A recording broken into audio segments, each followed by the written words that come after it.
Banners are a lovely way to personalise or decorate your room or desk. They can also be used to great effect to mark a special occasion. In this video, I'm going to show you how I made a name banner for our guinea pig's cage.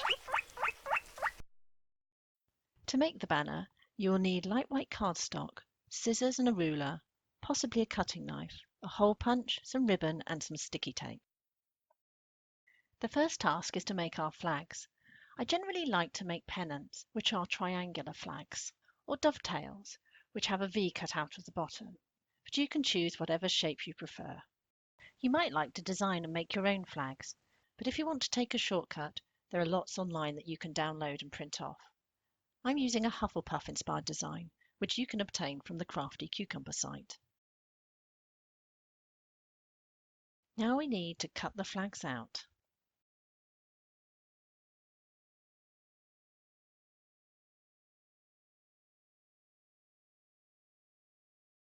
The next step is to punch out the holes through which we're going to thread our ribbon.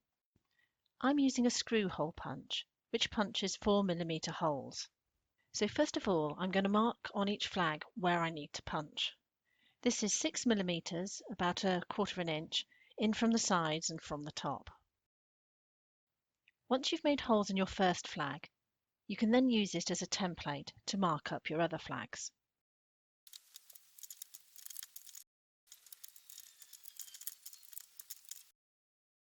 You can also use a regular hole punch. If you do, I found the best thing is to line up the top of the flag with the side of the punch, and repeat this for both sides.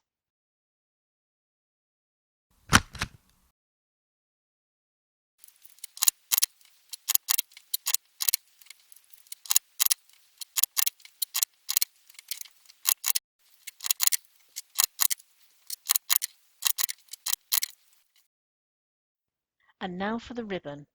Work out how much you need by multiplying the number of flags by their width.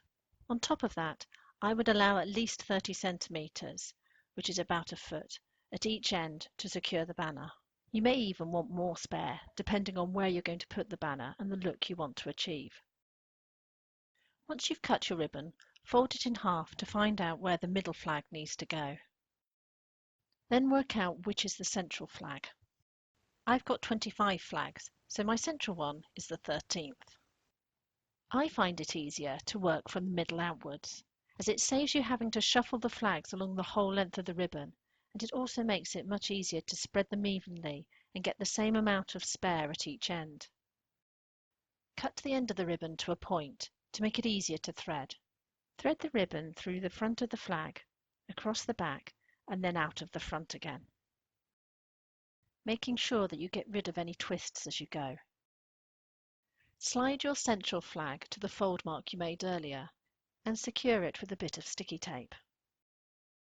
Working from the centre, thread the flags for one side of the banner and then the other, but before you start, make sure you've got the flags in the right order. To stop the flags from slipping, I like to secure them with a bit of sticky tape. This is also an opportunity to iron out any twists that have crept in. And there we have it, Bumblebee and Crumbleton.